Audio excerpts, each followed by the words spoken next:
Today, I want to welcome Michael Morgan. He is a professional speaker and a networking guru. Not only a networking guru, but he's written the book, The Power of Networking, which won a ton of prizes. I don't know if I can get all these right. The Literary Titan Book Award, the Global Book Award, the International Impact Award, the Penn Book Award, and the Firebird Book Award. Michael has spent over 15 years working in companies such as Amazon, Walmart, JP Morgan, Chase, and Chevron.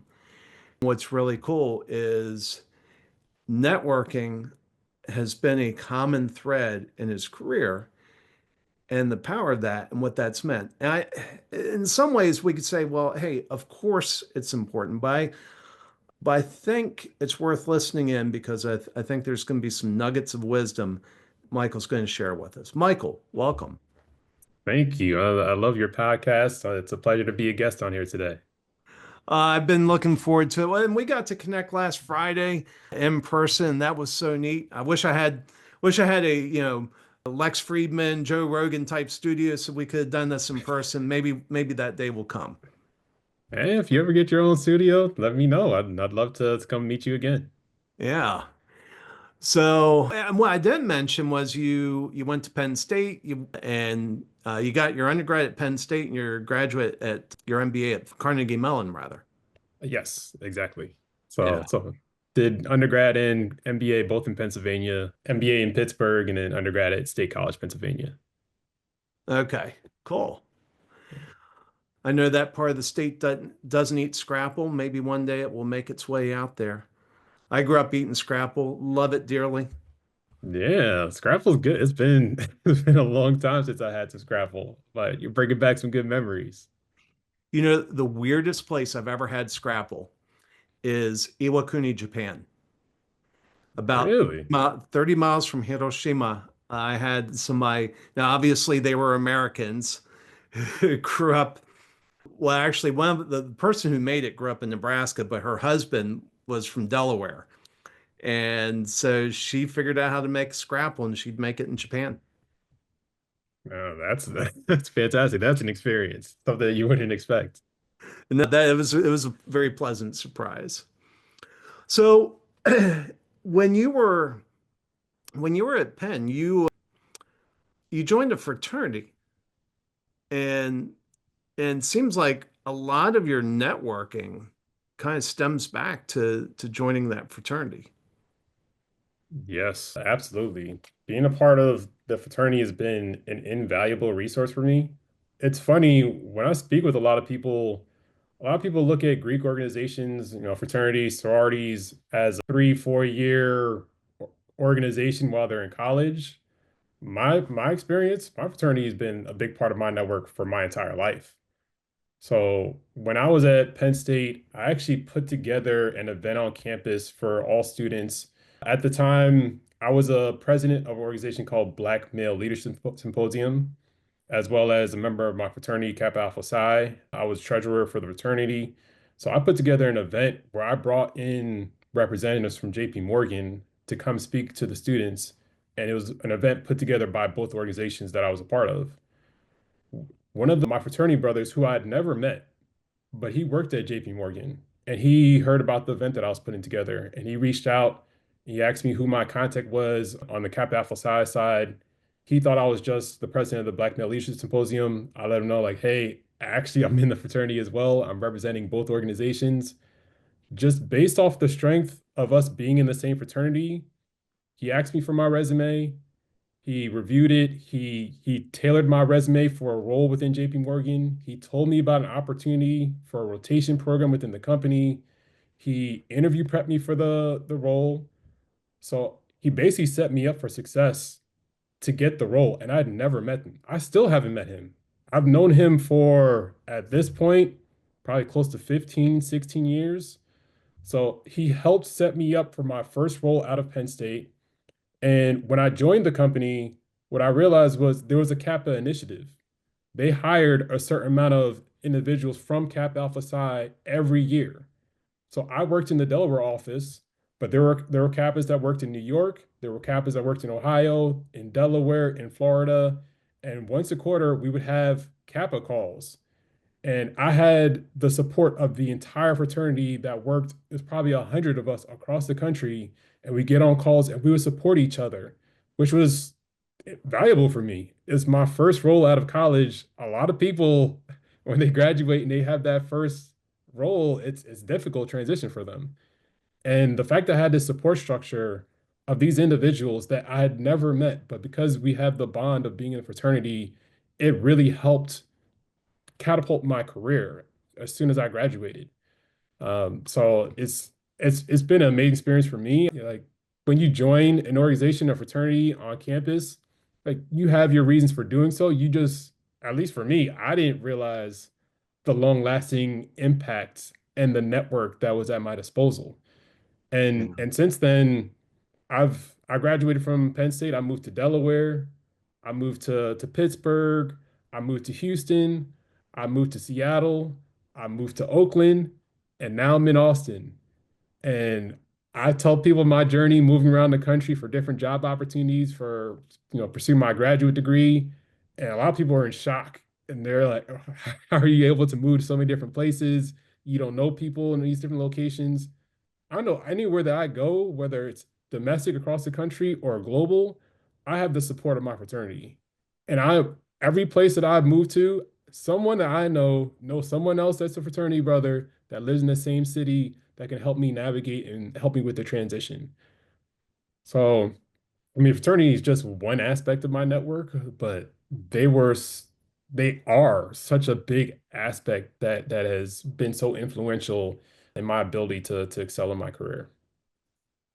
Yeah, I was never in a fraternity. My brother was, and I know he still maintains contact with his fraternity brothers. And I think for me, the my fraternity was the Marine Corps. I spent 6 years in the Marines, and when I run into another Marine, we have an instant connection, and we look out for each other. Exactly. It's the same. Exactly the same. Like we know that we've all been through the same process and we want to look out for each other. We want to make sure that we all excel. In Kappa Alpha Psi, we strive for achievement in every field of human endeavor. And when we see someone else in fraternity, we're trying to help them achieve what goals they have. They're trying to help us achieve our goals. And it's just a big brotherhood. And I mean, I love being a part of it. Yeah. So here's the challenge. For people that are mid-career or what have you, you can't go back and join a fraternity if you didn't join a fraternity. You can't go back and join the Marine Corps. You're too old, like old people there. And they're like in the ultimate age discrimination is the US military. But so your mid-career, how do you kind of build those type of bonds without the fraternity structure? Yeah, absolutely. So there are always different organizations that you can join where you can build that camaraderie with other individuals that are like-minded like yourself. So as an example, when I moved to Houston, I worked in oil and gas. I worked for Chevron. I joined the Young Professionals in Energy. I joined the American Association of Blacks in Energy. So I joined organizations with other like-minded individuals in the energy industry, in the oil and gas industry, where we can support and uplift each other and make sure that we're all successful in our endeavors. When I joined, right now I work in cybersecurity. When I joined the cybersecurity industry, I joined an organization called Cyversity. It's an organization that strives to get more diversity in cybersecurity. And I'm a board member in the organization. And I've built a strong bond with the other board members because we're working collectively together to put together events for the chapter of Austin. So, I mean, you need to find groups and organizations that make sense for you. If you're a business owner, I know there's organizations out there for entrepreneurs. We can uplift, support one another. I've joined organizations with me doing this new path as an author. I'm not the first person to publish a book. So I've joined other organizations where I can meet other authors and other speakers, and we can help each other. And I can learn from their pitfalls, and they can give me advice, and I can share what I'm working on and what's been successful for me. But making sure you can find relevant organizations that can help you, that have like-minded individuals going through the same things as you, and you can help one another. It doesn't have to be a fraternity, like you said. That window may have passed. They can't join the military at this point. They can't join a fraternity, but there are organizations out there that you can join that are relevant for you that could really help you build your network and help you excel in your career. Yeah. Now I saw the movie The Founder, which was about Ray Kroc and McDonald's, and you always have to wonder with the movies how much of it's true. But one of the things that happened was he was a part of a country club and he was trying to build up, franchise owners for the country club, and he discovered that the country club crowd was not the type of people that made good operators for McDonald's. And so he quit that and he quit the country club and he joined, the Elks or something, some other thing. And that's where he found that. And that's, the thing that's interesting, again, presuming that the movie is true, that's where he built his network of initial operators of McDonald's franchises that launched one of the biggest brands in the world. Yeah, absolutely. And that's one of the greatest things about networking. So I tell people this all the time. You want to build your network before you need it, and you never know where a connection may lead to, what doors it may open. So in your example, that individual didn't know that building his network at Elk would lead to, so much success with building the McDonald's franchise. But that's why you have to put yourself out there and you have to put yourself in these situations where you can meet other individuals and you can find out about these opportunities and things will naturally occur. What I see, what I see all the time, and this is my experience, and you can share if you see the same thing. I see like someone that's, worst case scenario, someone loses their job and now they're scrambling now like, oh, I need a job. Let me start networking. And every individual they meet like, oh, can you help me get a job here? Can you give me a referral? Can you do? And it's like they just met the person, they're already asking for things, as opposed to just organically meeting somebody, getting to know them, seeing what value you can add for them, and if the right opportunity arises, hey, maybe we should, create a business together. We have the same ideas, or maybe we can help one another. But it's not a matter of, hey, just give me this. Like I just met you, and I'm already asking for things for my business or for to help me get my foot in the door in this corporate, job. So, like I said, you never know what doors, what opportunities may open when you build out your network. So I'm always looking for different opportunities to meet new people and things just naturally kind of fall into place. Well, we were talking in the green room and you asked me how I was doing. And I said, yesterday was a fantastic day. And the thing that started it off was I got an email from somebody who had given a copy of my book to a bunch of friends over Christmas, or colleagues over Christmas. And one of them ended up being a Vistage chair. Vistage is like a peer advisory group for business owners. And he said, hey, my Vistage chair wants you to speak at one of our events. And the way I met this fellow was actually through podcasting. I'd been on his podcast, he had been on my podcast, we've stayed in touch. I had no idea that he bought copies of my book and gave them away to people. And this entire opportunity came through networking. And so now I'm going to be speaking to a room full of business owners, some of which will need what I sell, need some marketing services. And I think one of the things I think so many people miss when they look at podcasting, and it's funny, I see a lot of people come through, and you're not this way. I see a lot of people come through and they're like, it's very clear they are only here to get on my podcast to get access to my audience. They have no interest in getting to know me. And I see that happens periodically. And I can always tell because afterwards, I generally try to stay in touch with my prior guests. I actually have a process where that prompts me to reach out and reconnect with prior guests. But the vast majority think they're coming on the podcast just to get access to my audience. And what I've found in podcasting is the greatest opportunities I've had from podcasting has been more the networking angle than the audience angle, regardless of whether I was hosting or guesting.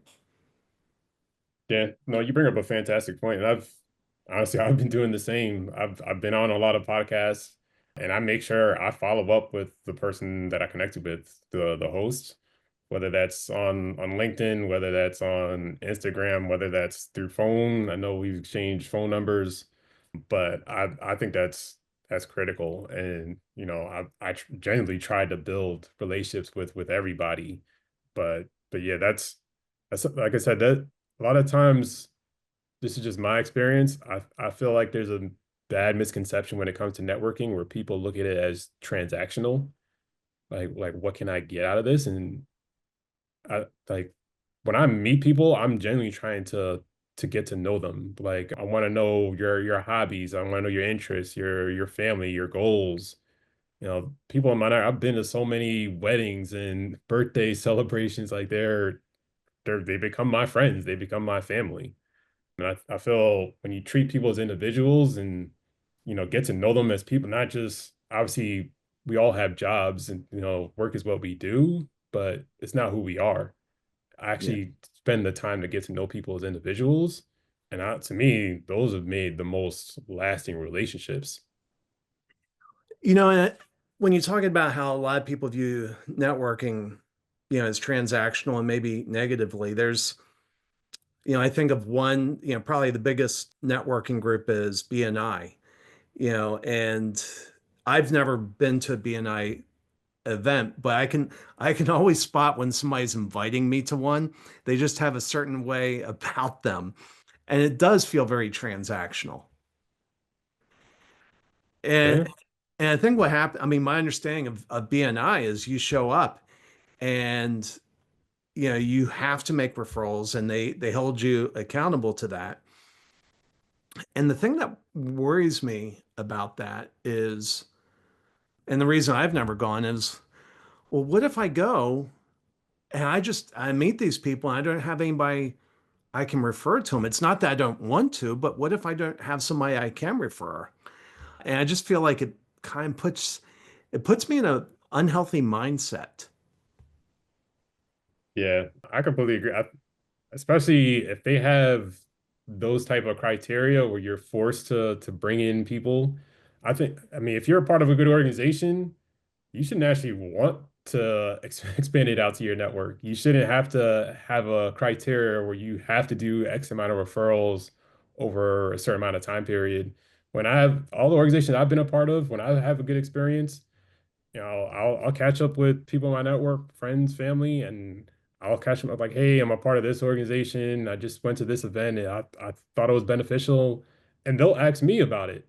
They'll say, oh, can you send me details on it? That sounds like something I may want to join. So I like I've shared information with my network, but I don't push things on people. If the conversation naturally goes in a direction and I bring it up just because it's something that I'm involved in my life and they find interest in it, then I'll gladly connect them and make the introductions. But I feel like if you have a good experience, you can organically expand it into your network as opposed to feeling you have a time crunch and I have to invite X amount of people to the next event. I think it just sets different precedents. Yeah. So maybe let's wrap up with this. What are some tips that you found, for somebody who maybe has tried networking and it's just not kind of working out? If you were to give somebody like three or five things to do when they were networking, what would you have them do? Number one, I'd say put yourself out there. I talk about this with a lot of people because some people are more extrinsic, some are intrinsic. And I get it. If you're intrinsic, maybe you don't enjoy going to networking events in these different situations, but there's no way for you to build your network if you don't put yourself out there. Mhm. Maybe take baby steps. I wouldn't tell someone who's more intrinsic to go to a networking event or a conference with 10,000 people and walk away with 100 contacts. Like, hey, maybe go to this small event, try to make one contact. and start off small, build up the confidence, and then hey, next time try to make two, try to make three. But first and foremost, you have to put yourself out there. A second piece I would say, and this goes back to what I was talking about earlier, where a lot of people treat it as transactional. I always tell people that networking is a two-way street, and I always emphasize the give. So when I meet someone new, I'm always asking them, how can I help them? And trying to understand what their interests are, what their goals are. It may be something simple. Maybe I can make a recommendation for a book. Maybe I can send them an article that would be helpful. Maybe I can send them a training or certification that I've taken that I found valuable. Maybe I can give them a referral at a company or connect them with someone in my network. But I'm always trying to find a way to provide value to them. Sometimes there are people in my network I never ask for anything of. But if there ever comes a point in time where I want to ask them something, it's the process of reciprocity. And I don't feel as bad asking because I know that I've provided something to them first. So I would say that is number two. Number three, you brought it up. It's very easy to build new contacts. It's difficult to maintain a relationship. So what I see people do all the time is they'll meet someone new, add them on LinkedIn or save their phone number, add them somewhere else, and don't follow up with them. And 4 years pass, 5 years pass. Now I need something. Oh yeah, this person worked here, or this person has this connection. Let me reach out.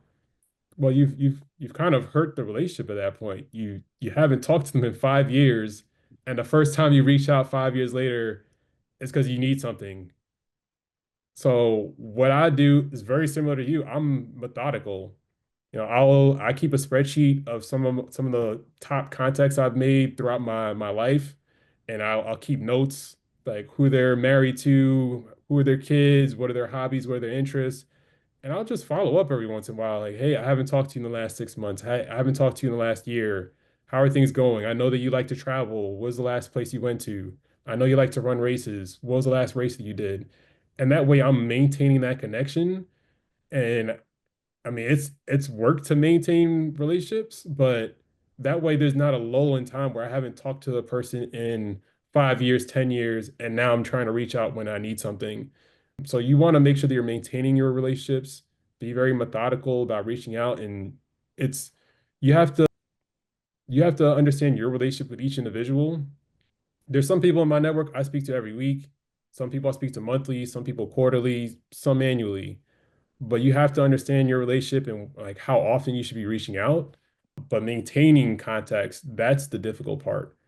It's Yeah. very easy to make a new connection and just add someone to social media or add them to your phone, but make sure that you're following up as often as possible.